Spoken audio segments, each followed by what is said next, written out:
சென்னையில் 5 மற்றும் 6வது மண்டலத்தை சேர்ந்த தூய்மை பணியாளர்கள் தங்களை மீண்டும் பணியமர்த்த வேண்டும் என வலியுறுத்தி மாநகராட்சி ஆணையாளரிடம் மனு அளிக்க உள்ள நிலையில் ரிப்பன் மாளிகை முன்பாக ஏராளமான போலீசார் பாதுகாப்பு பணியில் ஈடுபடுத்தப்பட்டுள்ளனர். அதன் நேரடி காட்சிகளுடன் இணைகிறார் எமது செய்தியாளர் வெங்கட்ரமணன். வணக்கம். அங்கு என்ன மாதிரியான ஒரு சூழல் நிலவி வருகிறது? கள நிலவரம் என்னவாக இருக்கு? பாதுகாப்பு ஏற்பாடுகள் எந்த அளவுக்கு பலப்படுத்தப்பட்டிருக்கு? கூடுதல் விவரங்கள்.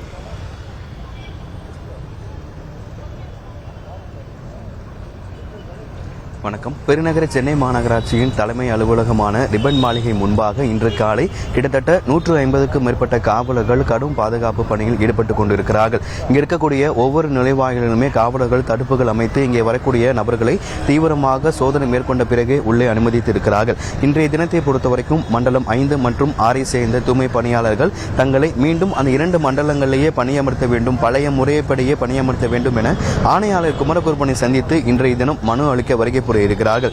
அப்படி மனு அளிக்க வருகை புரியும் பொழுது அவர்கள் மீண்டும் இன்றைய தினம் இங்கே உள்ளே போராட்டத்தில் ஈடுபட்டு விடக்கூடாது என்பதற்காக தற்பொழுது 150க்கும் மேற்பட்ட காவலர்கள் கிட்டத்தட்ட 10க்கும் மேற்பட்ட அரசு பேருந்துகள், காவல்துறை பேருந்துகள் உள்ளிட்ட வாகனங்களோடு தயார் நிலையில் இருக்கிறார்கள். கிட்டத்தட்ட 150க்கும் மேற்பட்ட காவலர்கள் இன்று காலை முதலே அவர்கள் பாதுகாப்பு பணியில் ஈடுபட்டுக் கொண்டிருக்கிறார்கள்.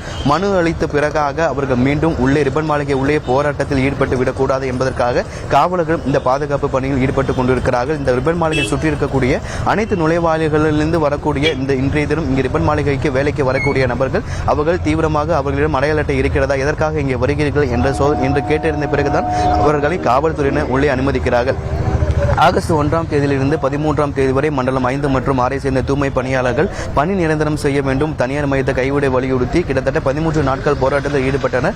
கிட்டத்தட்ட அதாவது 13ஆம் தேதி இரவோடு காவல்துறையினர் கைது செய்யப்பட்டனர். இந்த நிலையில தான் தொடர்ந்து பல கட்ட போராட்டங்களை மேற்கொண்டனர். இப்போது வரைக்குமே அந்த 2 மண்டலங்களுமே முழுமையாக தூய்மை பணியாளர்களை நியமிக்கப்படாமல் இருக்கக்கூடிய சூழ்நிலையில் தங்களை மீண்டும் பழைய முறைப்படியே அந்த 2 மண்டலங்களை பணியமர்த்த வேண்டும் என பல கட்ட போராட்டங்களை தூய்மை பணியாளர்கள் மேற்கொண்டு வருகிறார்கள். அதன் ஒரு பகுதியாக இன்றைய தினம் ஆணையாளர் குமரகுருபனை சந்தித்து அந்த 2 மண்டலங்களைச் சேர்ந்த தூய்மை பணியாளர்கள் மீண்டும் எங்களை பழைய முறைப்படியே அந்த மண்டலங்களை பணியமர்த்த வேண்டும் என்று மனு அளிக்க வருகை புரியிருக்கிறார்கள்.